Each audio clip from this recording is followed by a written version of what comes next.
Assalamu alaikum warahmatullahi wabarakatuh. Greetings, good morning or good after. It's like noon now, dude. Of course, the weekend. It was a day off. It's MLK Day. May Martin Luther King. You know what I'm saying? Rest in peace, as well as other civil rights leaders that paved the way. And you know what? Actually, I just reminded you, and that's what sucks about this day is people take it for granted. Honestly, like nobody's doing anything. Let's keep it a buck. Even black people, we're not doing anything in remembrance of Martin Luther King. Really, that like that anymore. Like like the BLM movement, especially, has kind of overshadowed, our consciousness with like the civil rights movement, and because a lot of the people of the old civil rights movement in particular, I think if those people were still alive today, they would be considered problematic, right? Especially a lot of them were religious leaders. And if you look at it, if you're a religious leader and you're involved in like a civil rights movement, you have to kind of compromise a lot of your beliefs to kind of form alliances with different groups. And I'm not going to really get into that per se, but I'm going to talk about let me first start off talking about Martin Luther King. Martin Luther King, of course, is one of the most important figures in American history. That being said, there was other people that were involved in his movement that were just as important that got overshadowed. And there's a Martin Luther King that everybody likes to acknowledge, and there's a Martin Luther King that people didn't acknowledge. People don't acknowledge that later on, Martin Luther King got disillusioned with his movement. There's several interviews where he basically said, hey, I think I compromised my people, all these different things, integration being a negative thing. And this is a controversial topic when people talk about integration. Like, people don't realize that integration economically was terrible for black people. And, they can get, people can get in their feelings or whatever like that. And I'm not saying segregation of the races is a good thing. I'm not saying that, but integration at the time it happened, it destroyed a lot of black owned businesses, black institutions. If you even look at HBCUs now, HBCUs are struggling compared to other colleges when even trying to get the people that are supposed to be the demographic that they're supposed to have in their student body, which is African Americans, right? The more and more the student body is non-black, right? And of course, Martin Luther King wasn't a perfect guy. Like, if Martin Luther King existed today too, he would have been canceled for his extramarital affairs. Like, people would have found out, oh, Martin Luther King did this, Martin Luther King did that. Because you look at cancel culture, a lot of figures have been outed also for, the scandalous stuff and whatever like that. And Martin Luther King is no exception to that. And I also really wonder when they release those FBI tapes of the recordings when they tapped his phone and tapped his rooms, how that's also going to affect his image, because I hear various different things from different news sources about, him being involved in very, very scandalous things. And I think that in the long run, it's not going to age well with a lot of people, especially these days. Everybody wants their celebrities and their freaking political leaders to be like squeaky clean as possible, right? They don't say the wrong things. They don't involve themselves in scandalous activities. You know what I mean? Basically, they're Disney characters. But anyway, if you look at Martin Luther King's message compared to Malcolm X's message, I think there's a strong reason why there's not a Malcolm X Day, and there will never be a Malcolm X Day. We could have numerous black presidents. They will never have a Malcolm X Day. Why? Because Malcolm X, in my opinion, was the most realistic person when it came to civil rights movement. He's like, hey, don't worry about integrating into their society. Let's build our own. Let's support one another, and we have to have a standard for each other at the same time. Like, Malcolm X was an ex-criminal. He knew what led him down the path that he led down, right? And also him being, a practicing Muslim, I think that also was a direct threat to the narrative of the mainstream narrative. Like, Martin Luther King, he's this Baptist, he's a Baptist preacher from the South and stuff like that. He's more able to identify with. You look at Malcolm X, he's a little bit more outward. He was an ex-criminal that converted to the Nation of Islam and then converted to basically to Sunni Islam, traditional Islam, and him basically giving dawah at a time where nobody really knew anything about Islam on top of that. And I've had conversations with people like this, like Malcolm X, his legacy was a more organic one. Like there wasn't this foreign influence. I mean, to be honest, there's a lot of, foreign influence that influenced the civil rights movement in the U.S. because we're dealing with the Cold War, right? And things like that.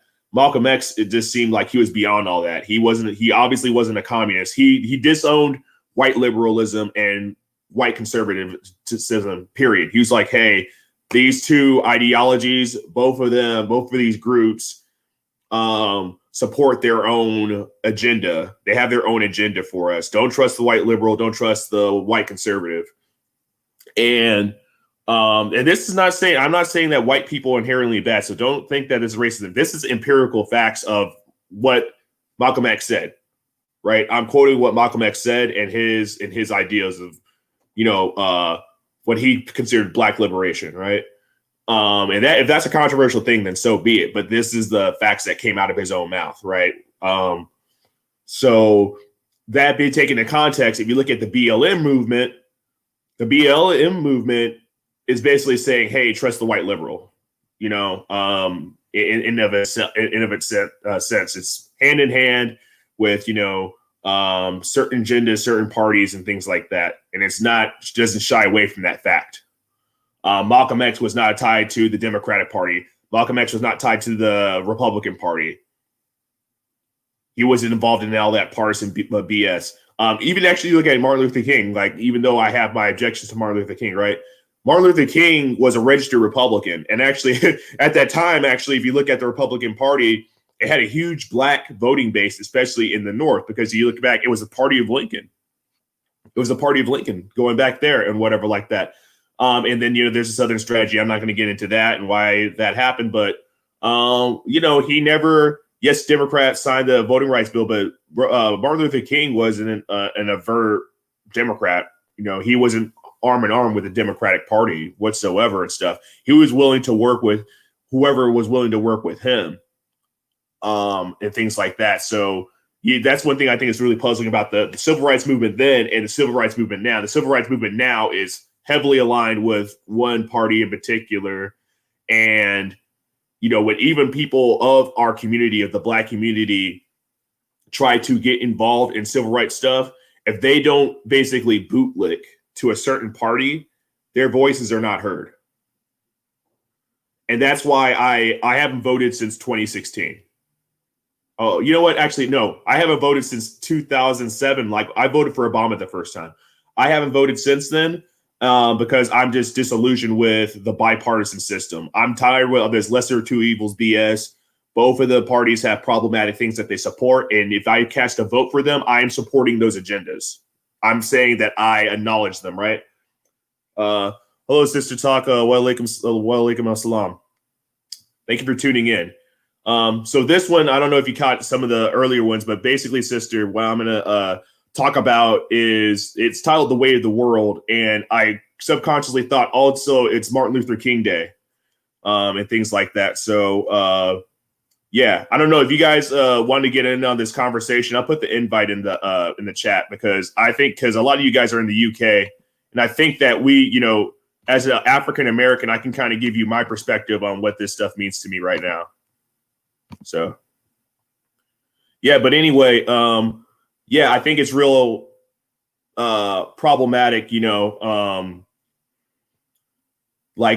basically you have to choose a side. And that's one thing I liked about Malcolm X. That brother was all about his deen and he was all about his people. He loved his people so freaking much. And he was a true Pan-African in the sense that he not only supported the greater African diaspora, he also went back to the motherland. He went over to, West Africa, East Africa. He also went over to Palestine and, had a lot of support for Palestine. He took the Hajj, alhamdulillah. He took his Hajj before he died. And he said that it changed his mind on race forever. Him seeing his fellow brothers praying together, whether it be white Bosniaks, whether it be, Desi community, Pakistanis, Indians, whether it be West Africans, whether it be East Africans. That was something of all the experiences that he went in life that really changed his heart, Yeah, R.P. Malcolm X.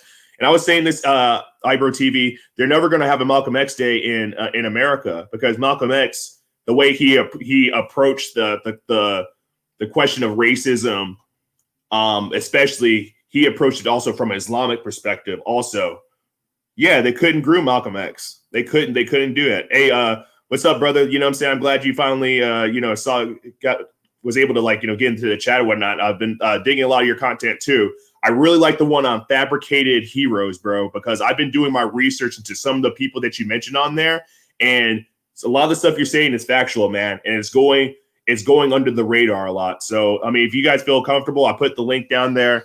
Feel free to join.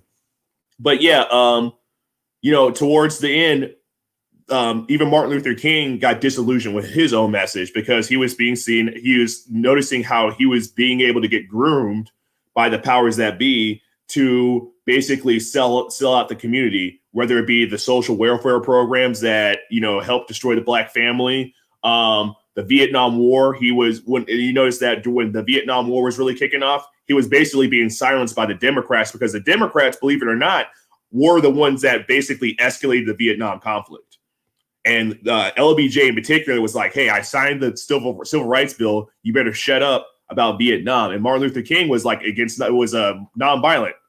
So he was like, hey, I can only be silent on this so long. And it wasn't until I think 1966 that he really started, 1966 or 1967, that Martin Luther King really vocally went out and said, hey, the Vietnam War is wrong, and it's an oppressive war. We're supporting the wrong people, and things like that. Or it's something that we should just not be involved with. It's a civil war between the communists and, the opposite party or the opposite side. We should stay out of it, right?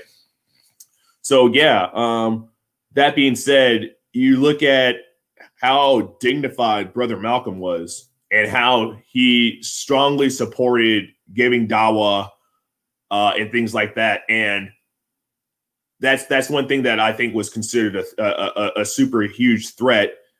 If you look at how incredibly scholarly, people were they didn't believe that Malcolm X was as smart as he was. I mean, they're like, this guy was a gangbanger. He was a thug. This guy speaks eloquently.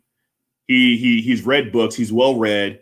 How did this happen? And then you look at Martin Luther King. He's like this textbook, scholar guy. He's actually has a doctorate and all these kinds of things and whatnot. And you compare the two, and it's like people couldn't figure out how Malcolm X was even on Martin Luther King's level of intellect. I mean, people couldn't figure that out. So, yeah, I still have a lot of respect for Martin Luther King and his legacy. But at the same time, I think there's a lot he was heavily manipulated and groomed by different factors and different powers. And I'm not going to get to the different powers and different factors or whatever like that, because I don't want to sound like a conspiracy theorist. But his message was skewed. Like, the whole turn the other cheek thing is absolute garbage. Like somebody's oppressing you. They're killing you. They're maiming you. They're brutalizing you. And you're just going to turn the other cheek and just deal with it. And Malcolm X said it in and of itself. He said, your oppressor you can only be nonviolent with your oppressor if your oppressor has a conscience. And at that time, some of that still exists today. Don't get me wrong, but the racism back then was just completely different than it is now. Way more violent, incredibly more violent. And there he was like, hey, you can't be nonviolent with people that want to slaughter you in the street. And it's not even the police. It's just straight up actual lynching was still going on at the time. And Martin Luther King being like, oh, well, nonviolence, and this and that. And, I feel like there were so many innocent people that suffered from that mentality because they didn't defend themselves, Let's see what you just said, brother. I don't want to mispronounce your name. I think it's Bakare. Sorry if I mispronounced your name, but inshallah, if you get on, you can kind of explain how to pronounce your name. Alhamdulillah. Okay, so I think once Malcolm X pushed the universalism of Islam in America, his days were numbered. America D State won. The white masses associated Islam with the black race. Yeah, that's definitely true because he was, and this goes into Ebrews TV's conversation. Yeah, the NOI in particular, which is actually pretty funny that you mentioned the NOI. Did you know that the NOI was started by a Pakistani? It was like this guy was either Persian or Pakistani. He was a Persian or Pakistani immigrant that came to the U.S. And at the time, with the race in America, you were either white or non-white. It didn't matter if you were Hispanic. It didn't matter if you were Desi. It didn't matter if you were, let's say, any kind of Asian. They really didn't acknowledge multiple races in their own category. There was just either non-white, white, or non-white, right? Which was considered black. Yeah, he's a Ahmadiyya Punjabi. Yes, bro. See, I love when people that are freaking servants of knowledge come here, because I say this stuff at work or I say this around other people, and they're just not. They don't even consider it important. And this is that's why history is important. You have to know where a lot of these agendas came from. So yeah, he immigrated to the U.S. and of course he was treated like a black man. So in order to assimilate into a new society and culture, he created the Nation of Islam. And actually, there's a lot of people that were ex-Nation of Islam that became of the Ahmadiyya community, like they reverted to what they thought was more traditional Islam, which was in fact Ahmadiyya. Actually, I have a Ahmadiyya Quran. And I'm not Ahmadiyya. I'm just a Muslim. I'm just Sunni, right? I don't acknowledge any prophets after the Prophet Muhammad sallallahu alaihi wasallam. But that my dad was given dawah by those people too, because he was interested in the Nation of Islam, and they tried to revert him to their community. Hey, what's up, Shirley? Hey, what's up? Yeah, they were messing with the stream a lot. Hey, and I'm sorry that you went through that experience too, man, because I've lived with people that hoard too, and I think it's terrible. My mom was a hoarder too. She bought way more things or collected way more things than she could hold or whatever like that. So Shirley, I'm actually talking about the legacy of Martin Luther King, because it's Martin Luther King Day, and of course you're white. So if you want to jump on and give your views on it, this will be a good time for us to kind of like learn from each other, because believe it or not, I've met white people that publicly they say one thing about Martin Luther King, and then privately they have their own thoughts on it. And this is a space where I'm never going to get offended if you have an opinion that is different from mine, because I wanted to create this space so we can learn from each other. So if you want to jump on also, I put the link in the chat for anyone that wants to jump on. Yes, inshallah. Elijah Muhammad's son. Yes, Elijah Muhammad's son did become Sunni. And there was a big rift in the Nation of Islam. And so there was 3 rifts. So there was a Nation of Gods and Earths, the 5%ers. That was solved from, I forgot.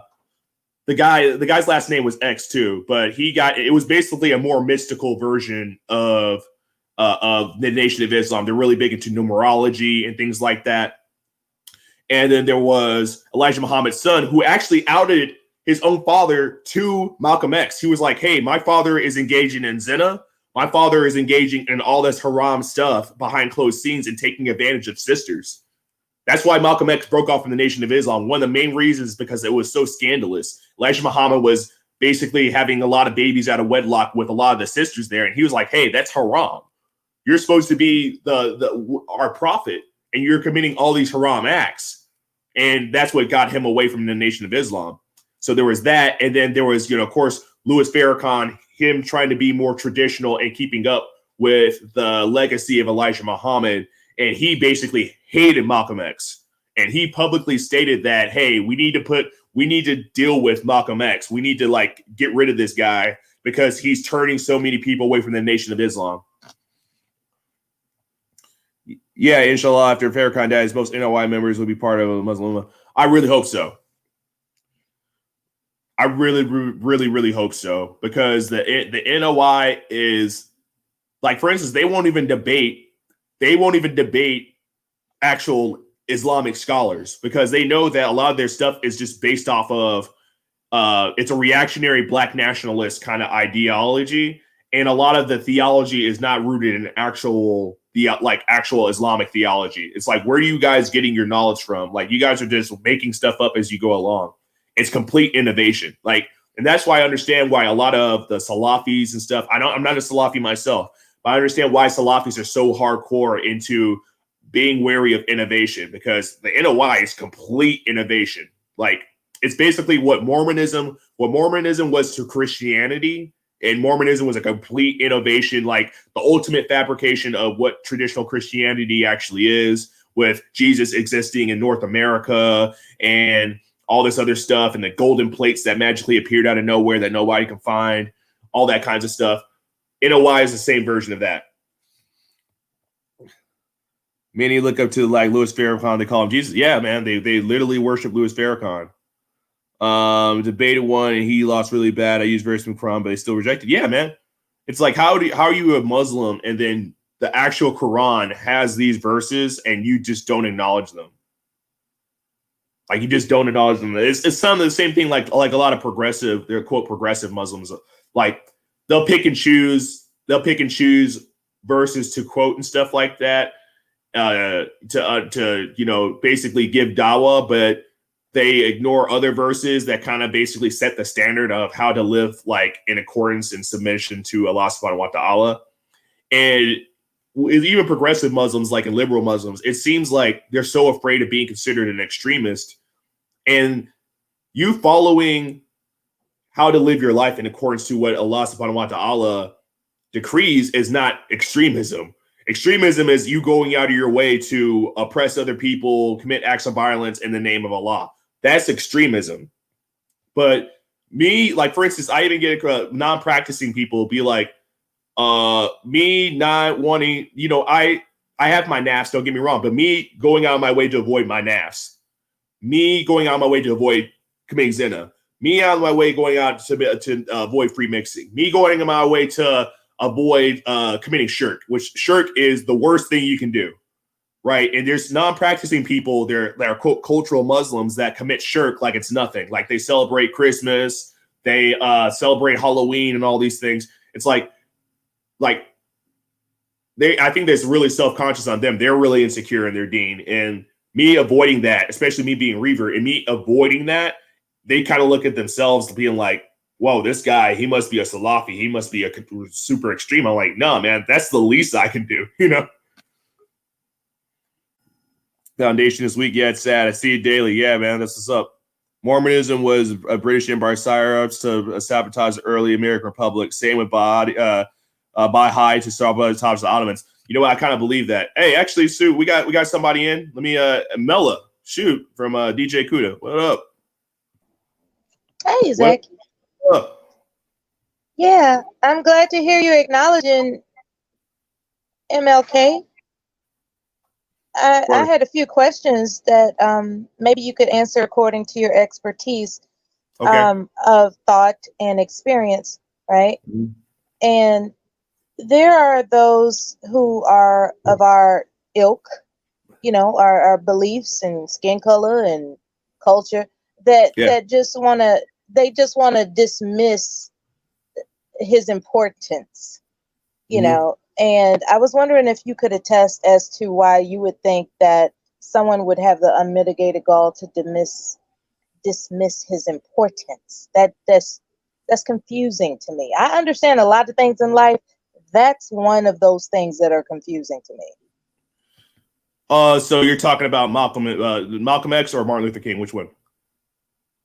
Martin Luther King, because today is the holiday. However, Malcolm X, there's very few people that diss his existence. They, most people call MLK a sellout and all this other kind of stuff. He operated on a strategy that he felt was most effective in order to gain access to relating to powers of government that would persuade them it's in their best interest economically to go ahead and let Black people in the gate. And that's what it was all about. It wasn't about cozying up to so-called Caucasian people. It was about the tantalizing opportunity of consumer benefit, the consumer aspect of benefit that the government will have in their hands if they eliminate segregation, Uh-huh. and it was all financial, just like the Civil War. The Civil War was financial, right? Uh-huh. It wasn't about like, oh, let's free the slaves because we feel sorry for the situation. No, they thought about the economic benefit, and that's Uh-huh. all it's been about. It's always been about money. And as far as them, whoever they are that were behind his assassination, Uh-huh. and what was forthcoming by dedicating a so-called national holiday, Mm. it was you know there are a lot of people there are a lot of our people that deserve a holiday. Hell, there are a lot of people that deserve their face on the money. Yeah. Okay. And it's just I think that they gave us this breadcrumb to shut us up. Yep. However, it doesn't diminish the fact that that man made a decision that his life is worth giving to the cause. Yeah. I feel you. And And yeah, and thank you. that's Okay, go ahead. Go ahead. noble and brave. Yes, sister. Yes, sister. So sorry that I almost cut you off, but yeah, I wholeheartedly agree. And let me clarify my stance and say that I didn't get up here to basically refute or denounce Brother Martin whatsoever. I do acknowledge his legacy completely and things like that, and I understand his approach. Um, and I think it's just really important for us as a people to look at all of our historical figures, and we stand on the shoulders of giants, right? Going back to Frederick Douglass and, the people that, Toussaint, who basically rose against the French, in Haiti, and all of our, freedom fighters, Nat Turner, you know what I'm saying? Or, the Panthers, Huey Newton, even though, believe it or not, actually, there's some of the things that the Panthers did that I disagree with too, because a lot of the Panthers were just straight up communists, and I'm not a communist of any way, shape, or form, right? But I do acknowledge that what they stood for was needed at the time. That being said, I just coming from the perspective of our historical figures, they're not saints and they're not perfect, and you had to understand their flaws to basically learn from the future, right? Our youth had to say, hey, this is what worked and this is what didn't work. And I wholeheartedly respect Martin Luther King because he did give his life for his cause, and he knew he was going to die. He did this one of the last speeches, I think it was in Birmingham. That's He was right. like, "Hey, I'm not going to make it to the promised land." And that speech is one of the most beautiful speeches I've ever And seen in they my thought life. he was being dramatic, but he was being for real. Okay. Yeah, he knew he was going to die. It was good. Thank you for allowing me on your platform. I gotta withdraw to the lower level of listening to you at this time, and I appreciate you letting me up. Okay, I'll be back another time, but right now I'm forced to listen only. I can't be on the platform right now. I have to listen. But I am so grateful to your insight that you're giving everybody that will listen now and in the future. Keep doing good work. Peace and blessings. Peace and blessings, sister. Thank you so much for coming on. That's Mela. I met Mela over at DJ Kuda's platform or whatever like that. I got a lot of brothers in here. You know what I'm saying? Salam to them all. Salam to any sisters that are here too. But shout out to DJ Kuda. DJ Kuda is one of the reasons that I started this platform. Some of his content's not halal. So if you're expecting halal content, a lot of his content isn't halal. But the brother, he gave me my start. I still, go on his platform and interject and talk to him about different issues and things like that. But if you are interested in checking out his material and maybe trying to understand where he's coming from, look up DJ Kuda in your search bar and on YouTube. But let me see with the chat. Yeah, let's see. Yeah, we got Nicer in there. What's up, Nicer? We had a pretty good open mic yesterday. For those that weren't able to come on, next time, bro, you guys got to jump on. I'm going to have them weekly. Every Saturday, I'm going to have an open mic. And we just kind of chop it up. We freestyle. I kind of start off with a topic, and then we kind of just go off a little bit after that. We almost talk for like 5 hours, believe it or not. And it was great. You know, I had all kinds of people in here. I had Muslims, non-practicing Muslims, Christians, people that didn't have any religion whatsoever, and we still found some common ground.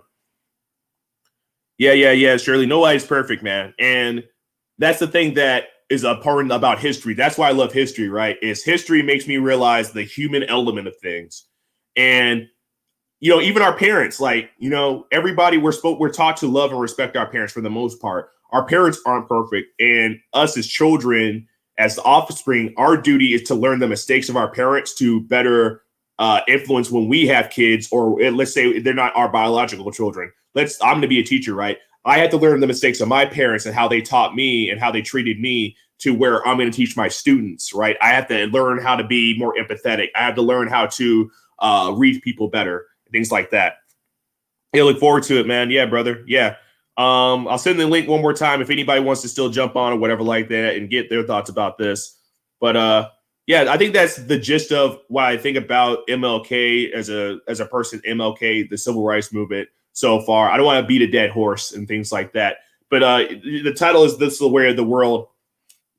And the reason I put that there is I think in this day and age, if you are of a certain mindset and you don't really conform with what is being propagated out there as far as like what lifestyle you're supposed to live, certain beliefs that you're supposed to have, political beliefs that you're supposed to have, you're not straight ostracized by society. Now, you may in certain areas, right? But like it's a big struggle for me is keeping to myself. Like if I'm at work, for instance, right, and somebody asks me a controversial topic, whether it be about religion or politics or something like that, or social issues, I keep to myself because I know that I'm going to offend somebody. I know I'm going to offend somebody because these are things I'm passionate about. And that's why I kind of started this channel to kind of air out my grievances, because there's not a lot of people I can talk to about this stuff. And, you know, you're labeled as, you know, conspiracy theorists, you're labeled as crazy. And some of it is not even like, I'm like, dude, the writing's on the wall. Like I can go on Google and get a news article from a mainstream news source that straight up talks about what I'm talking about, that, and it's not a conspiracy or it's not some kind of crazy Illuminati agenda. This is just straight up facts, and people will still ignore it because people, it's kind of like how they explain in the Matrix, right?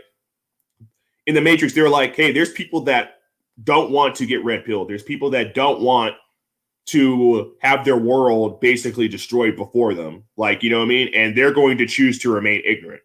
And especially in America, right? I think Americans, one thing that's really problematic, I think, of this generation is you're being taught, you know, it's one thing that, you know, people say, oh, religion teaches you how to do this and do that.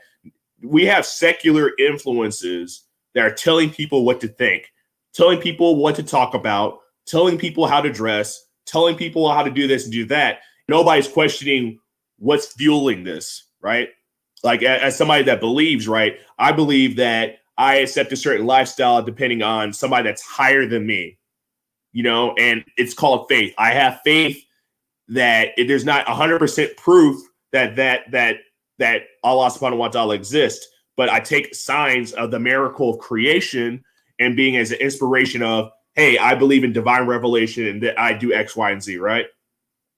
So that being said, where we're getting the norms of our society from these secular forces, that what I consider problematic is right is nobody's questioning why certain things are being considered more normal and more accepted, and the trajectory that society is making. Like our communities, we're being less interconnected. Like lockdowns exposed how lack of connection there is in the real world.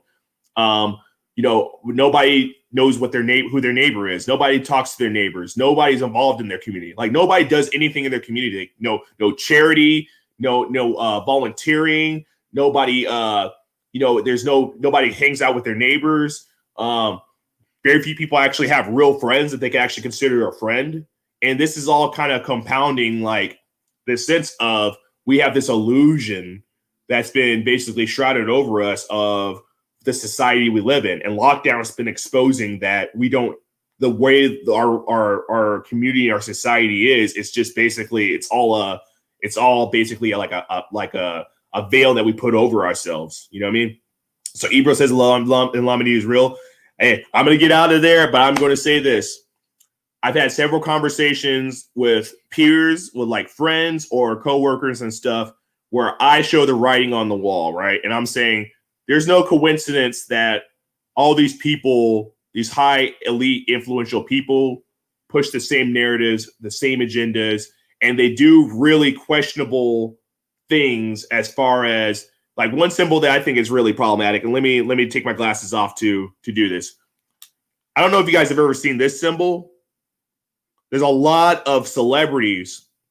I think pretty much every celebrity has done this pose. Has done this pose. This is really, and they never can explain why, right? And I have different theories of why that is, but I think that symbol is not intentional. It's not unintentional. There's a reason why they do that symbol. And you Google actually your favorite pop artist, your favorite musician, your favorite, even some of your favorite politicians have at one time done that pose, have done literally that pose. So to me, that's writing on the wall. And people are just like, oh, that's just blah, blah, blah, blah, blah. Like, they just think that's cool. I mean, I remember at one time, for instance, I listened to, metal and stuff like that. At one period of time, people used to do this and do that. That's actually rooted in occult stuff. Like, that was created by Ronnie James Dio. Ronnie James Dio, that was rooted into Italian mysticism. Was this way? I think it's good. It's like, it's not intentionally like a horn thing, but it's like somebody wishes you good luck or blessings. They do that, right? That's why you see concerts that people are doing this, right? But if you do it like this, that's somebody that wishes you ill will. You know what I'm saying? Like, it's basically like sticking up their middle finger to you. It's just like, it is what it is. Actually, Google it, the horn sign, and where all that came from. It's it's very questionable. So I'm not going to go down the conspiracy theory, Illuminati route or whatever like that. But as we know in modern history, right, it's funny that the same people that acknowledge that, like, let's say you acknowledge white supremacy exists, right? If you acknowledge that white supremacy was an agenda that was created to conquer and subjugate and colonize the world, right? If you acknowledge that exists, which even white people acknowledge that white supremacy was a thing, like that straight up was a thing. It exists to a lesser degree now, but it's something that they officially have acknowledged right now, right? You look at any history book, they acknowledge that, right? So if you acknowledge that a group of people got together, came up with this idea to subjugate other people, why is this such a far-fetched, complex idea and a conspiracy theory that rich elite people do that, and on an even deeper level, right? So that's where I'm coming from with that. Secularism versus Sharia. Oh man, so that's a heavy topic, because as an American, I live in a society that's a secular society. I see the benefits of how secularism gets enacted to where secularism is meant to please everybody, right? Secularism is meant to appeal to everybody. There's a separation of church and state, right? So let's say that a certain religious group, basically they're like let's say you say Mormons, right? Mormons, they have a huge population. They basically, you get the majority of the votes, and Mormons say, hey, now that we're in power and we got all the votes, we want to do X, Y, and Z. We want only Mormons to get into office. We only want Mormons to become president. We only want Mormons to be in the judicial system. Guess what? That's going to happen. There's going to be violence and resentment over that, because that's going to be considered oppression, right? So I get why they want a separation of church and state, right? Because they want to have a democracy in which everybody kind of has a say and feels like they can get an influence in their government. That being said, the bad thing about secularism is that you really notice that legality and morality are two different things in a secular society. There's a lot of things that are legal in a secular society, which I believe that they're inherently immoral, but they allow them because there's a financial incentive or there's some kind of voting incentive that allows it to be permissible, right? look at, for instance, this is no diss to anybody that drinks alcohol and does drugs. You know, I have already spoken about my experience of that issue and what my stance on it is. But we live in a secular society, right? Alcohol is permissible in the United States, right? For better or for worse. And I really started deconstructing, like, they had prohibition at one time, and prohibition did not work. So I think for all intents and purposes, unless the culture behind why people drink or why people get drunk, why people do drugs, until that's solved, the culture of it, you can legislate all you want to, and it's never going to stop people from doing what they want to do. You can't legislate morality here in the United States. That's, I hate to say it, that it is what it is, right? That being said, alcohol does more harm for society, in my opinion, in America at least, than people acknowledge. And like I said before, this is not a diss to anybody involved in the alcohol industry or anything like that. I'm not saying you're a part of the problem, but from personal experience and from what the actual data that's out there, the health effects, the effects it has on crime, you know, the effects that it has on all different other aspects in society, it has been proven to be more harm than good, unfortunately. Now they're not going to go back to prohibition probably ever. Why? Because it didn't work. It didn't work. You know, first it worked horribly, and then number two, there's a sense in America, why should the majority be punished for what the minority does, right? So they say, oh, you know, a minority of people, they drink alcohol, they become alcoholics, they drink while they drive, they go upside their partner's face because they're drunk, you know, they commit an act of sexual violence or sexual assault because they're drunk. And so they say, hey, those people are a minority. Why should I be punished for a minority people what they do? That's the way the liberal American ideal of legality, right? You know, if there's no benefit to the majority, you shouldn't have it be legalized, you know, and things like that. But yeah, so I see the benefits of both. Like, I do believe that aspects of the Sharia are beneficial, but you have to live in a society that accepts that there has to be a popular sovereignty of people. The vast majority of people have to agree that that's what they want to be governed. Point blank, period. You know, you got to have a majority. Same thing with any democracy. Like, you can't have a democracy work if people don't believe democracy is going to work. Like, the majority of people are like, hey, I don't believe in democracy. I think democracy sucks. Right. And usually it's minorities that are the biggest proponents of being anti-democracy, because they say, hey, the majority vote for vote is going to do whatever they want to do, you know? And so why do I want a democracy if I'm just going to be oppressed by a democratic system because we don't have the numbers to get the representation that we need, right? Conservatives or liberalism. I'm, in a sense, I am a conservative for the most part. I do believe that the family is the most important thing, and anything that I think encourages the destruction of the family is problematic. Liberalism, I think a lot of liberalism is rooted super hard into hyper individuality. Now, there are some conservatives that are hyper individuality, such as libertarians. A lot of libertarians view that they have a right to do essentially whatever they want to do because it's their own life. They have their own sovereignty as an individual, which I think is absolute BS, right? I don't believe in that whatsoever. I believe you have your responsibility goes to not only your, you know, it's like society, your family, then yourself, right? And we see the results of that throughout, you know, the country of hyper individualism, right? People want the ability to do whatever they want to do. And they have the harm principle, like, hey, I'm not hurting anybody, so I should have the ability of doing X, Y, and Z.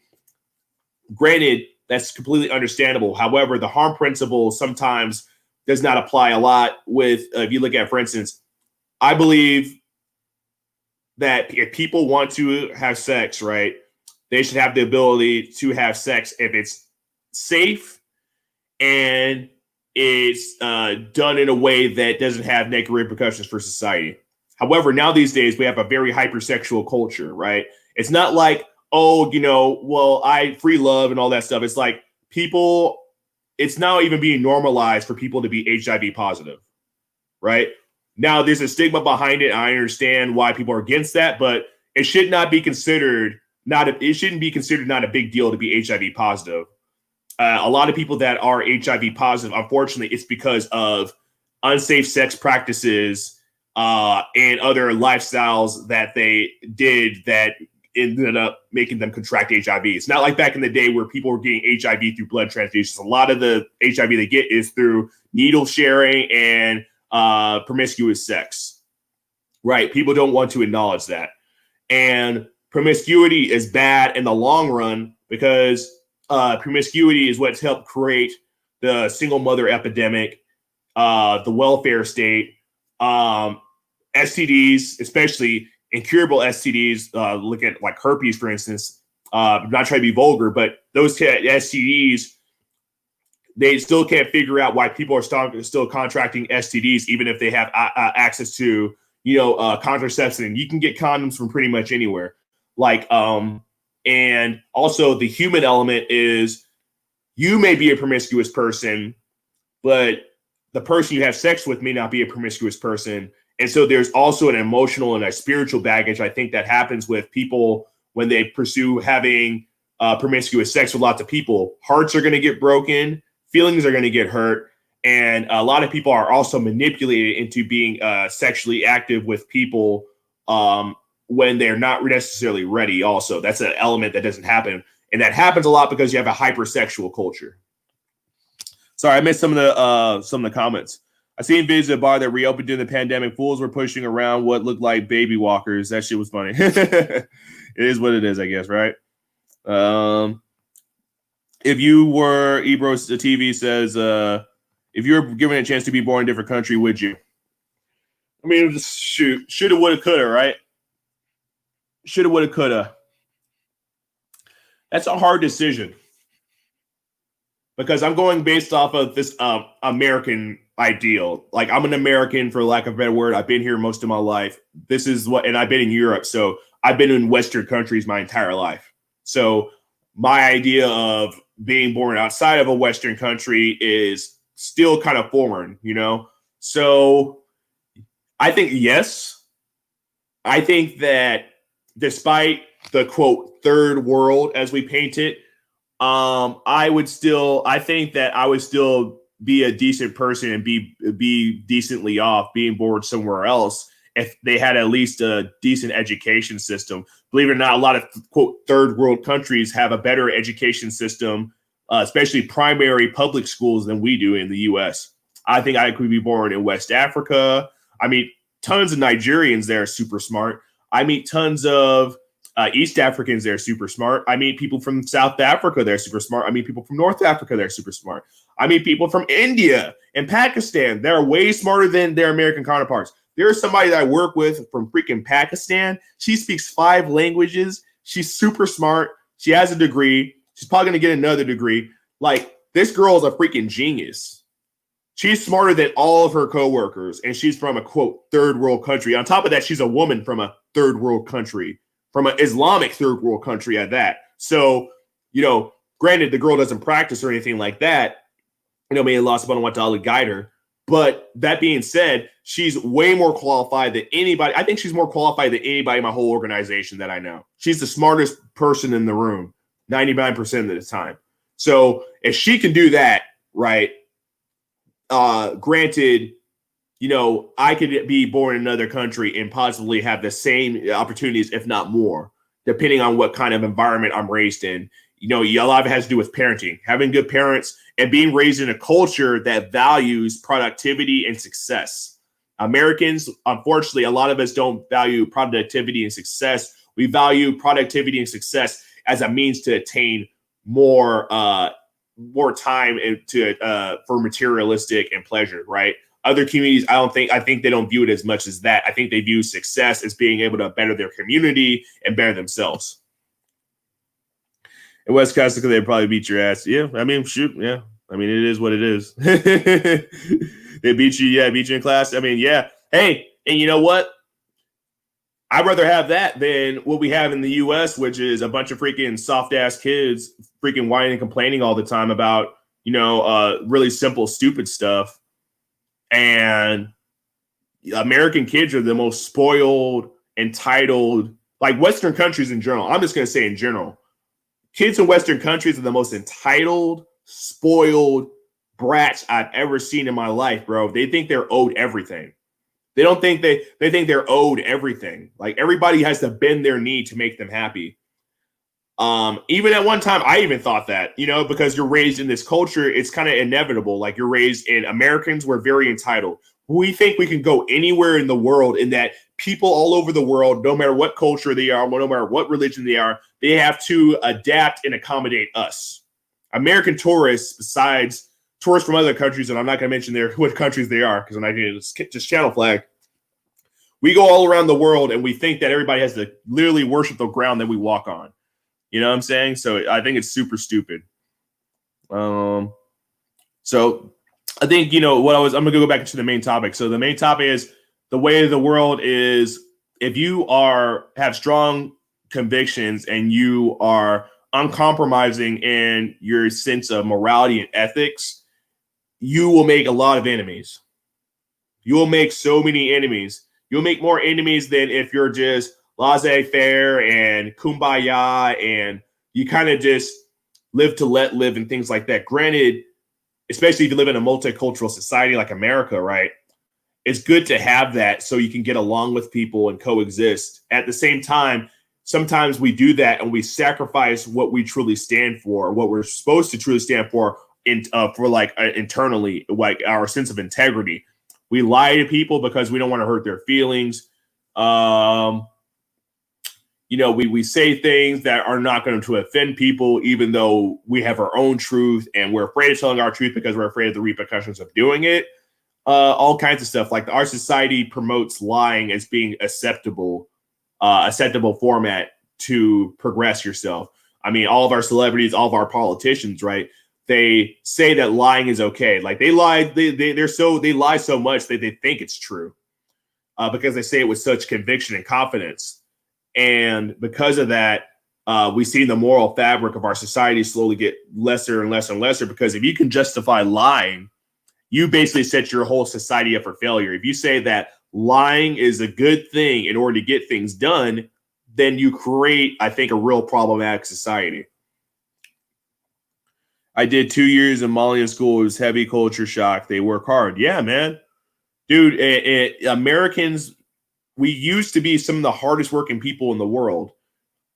We were actually, in my opinion, we were one of the hardest working people in the Western world. We worked blue collar jobs traditionally. We were farmers. We worked very, very, very hard, especially African Americans. I mean, we were slaves. We were freaking slaves. So we worked harder than anybody. And then if you see it gradually along with technology and the economy, people got more complacent and people got lazier over time. And you see the results of that. Yeah, they lie daily, bro. I mean, people even in relationships, it's okay to tell white lies. Oh, honey, do I look fat? No, you don't. Oh, hey, blah, blah, blah. Do you like my mother? Yeah, I do. But you don't. But you're going to say it so you just get along with that person. I think that's really problematic, I think we still can be if we step it up. Yeah, I think we can too, man. It's just real hard. And honestly, I'm not going to be a hypocrite, bro. That's the biggest struggle in my life compared to, let's say, my father. My father is one of the hardest working people I've ever met in my life. And I'm not saying that just because he's my dad. Like my dad, he's worked a job. He's always had a job. Even after he retired, he still went back out into the workforce. He sleeps maybe about 4 hours a day. I mean, this guy works his butt off, right? And he's in his 60s and he's still doing it. I wish I had that sense of work ethic. I'm just one of those people that unless I'm passionate about something, I can't really put my heart into it. Unfortunately, that's my biggest struggle. That's why I hate my job right now. I hate my job right now because I try my very best to push myself in that direction, but it just feels so unnatural. And I think a lot of it has to do with conditioning, but it feels so unnatural. And I just can't do it like that. That's why I want to be a teacher. Alhamdulillah, inshallah, if Allah subhanahu wa ta'ala wills it, may it happen. I want to be a teacher, a history teacher, because I would love going to work every single day. The only thing that would suck about my job is the bureaucracy of the education system. But besides that, bro, I love history. I love it. I absolutely love it. I would love teaching kids, even if they hate it, I would make it fun to where we would enjoy it, right? That's my biggest passion. That's my biggest passion. That's my purpose in life. Some people are like, oh, I just want to be a nurse, right? They want to be a nurse. They want to be, a surgeon, or they want to be a lawyer and stuff like that. I want to be a teacher. That's what I think my calling is. You're a teacher. Man, yeah, there's a lot of self-education that I think people can do. You don't have to rely on the education system per se or academia to learn things. I mean, we have access to Google, the internet, YouTube. You can learn so much about the world at your fingertips. The thing that sucks is people want to be entertained, right?